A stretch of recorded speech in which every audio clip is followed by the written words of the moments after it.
You've heard of this wonderful thing called maturity, especially in relationships. But what is maturity and how do you become more mature? I'm going to show you two ways that you can become more mature, especially in your relationships. One way is like a cancer. It's not good. The other way to mature is an elegant way of becoming more mature. So mature by definition is becoming fully developed or reaching the advanced stages of on the road of developing or becoming fully grown. Actual definition of maturity is reaching the advanced stages of something, of a process, of a development, reaching the advanced stages of something. So there are a couple of ways to become more mature. The first way is to get haphazard maturity. To become more mature haphazardly requires nothing more than you're living long enough, doing something long enough, becoming either fully grown, you've reached maturity, in some words, becoming old enough, or maturity in the sense that you've been doing it for long enough and you have enough experience, whether that's a good experience or bad experience or the optimal experience, you just have experience. So haphazard maturity is like a cancer. It's not good. It's a cancer matures also. A lot of things mature. They live long enough, they've been going on for long enough, or they've reached the advanced stages of something. So like a cancer, in the beginning, when it hasn't reached its advanced stages, you might perhaps be able to get rid of it if you spot it. But once it reaches its advanced stages, it's hard to get rid of that cancer. So some maturity, when it reaches its advanced stages, it's not necessarily good. Do you understand? You see a lot of old people who refer to themselves as mature because they're old enough, who have some heinous and really dumb perspectives about life. So age or old enough in maturity is not necessarily something that's worthy of your paying attention. The other way to mature, number two way to mature, is optimal maturity. And you can get optimal maturity by getting more perspective. And you can get perspective two ways. You ready? Number one way to get perspective, optimal maturity is reaching maturity in a way that's effective, efficient, and remember that the confluence of effectiveness and efficiency is elegance. So we can refer to it as elegant maturity. An effective and efficient optimal maturity, you can get both. You can get by perspective, and you can get perspective to one of two ways. Number one is by your own confidence, by getting perspective organically.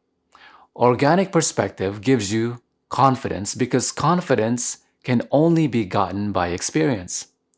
Remember that confidence without experience is arrogance. So you can get perspective organically by experiencing it yourself, and there's no better way to get confidence, and there is no confidence after all without experience.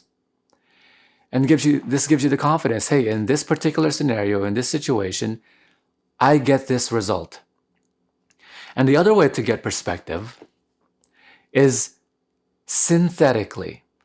And you get synthetic perspective by getting the perspectives of other people while you're not able to experience it, because we are after all humans, and we're able to just live at a brief period of time, and we only have 24 hours a day, much of which is spent sleeping. So we don't have enough time to experience or mature in a lot of things, but we are able to get maturity synthetically by getting the perspectives of other people. Now, the thing to be careful about perspectives of other people is that you can never have confidence about it until you've experienced it. You just have perspective about it.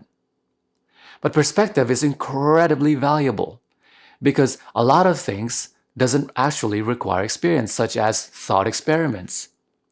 What happens to you in this particular situation? What happens to you What is your ancestry like in evolutionary psychology pressures, in evolutionary psychology environments, or environments where you've evolved?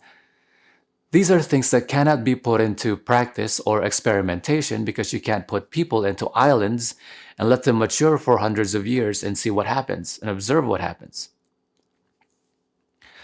So you get maturity by getting the perspective of other people.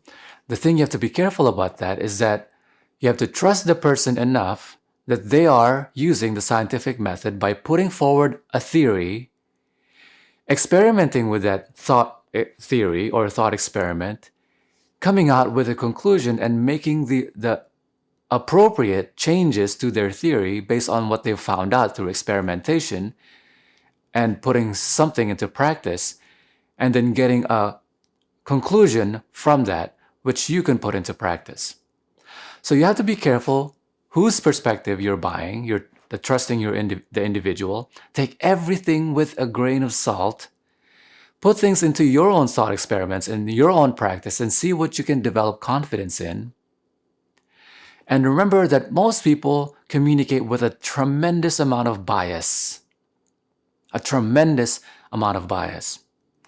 So this is how you become more mature, elegantly, effectively, wonderfully, wondrously, in a way that you can say it's optimal for you by getting the perspectives synthetically or organically. And there's nothing more valuable than that. Remember that maturity that you get haphazardly is like a cancer. You can't rely on it. Perhaps in the beginning you can spot it and say, hey, this is really silly. I probably should change the way I'm maturing in this particular area. Let's say you're abusive. You're abusive in your relationship. Or let's say you're doing a lot of drugs. Fine. During the beginning of your lifetime, you're probably saying, I want to experiment with a bunch of things. But later on down the line, when you reach some maturity or perspective or confidence from experience, you recognize that this is really stupid. I should probably change the way I do things. You can spot cancers in the beginning, but once cancers reach advanced stages, it's very hard to get rid of it. Very hard to get rid of old habits, hard to get rid of addictions, hard to get rid of bad behaviors. So you have to really introspect about yourself, see what you need to change, and find out how you can mature about it in a more optimal, effective, and in a way that really is optimal for you. And then you can have a better and more wonderful life and relationships and personal development and real appreciation for yourself and for everything around you. Hopefully that helps. Share this video with other people. It'll make the world a better place for all of us. I'll see you in the next video. Bye-bye.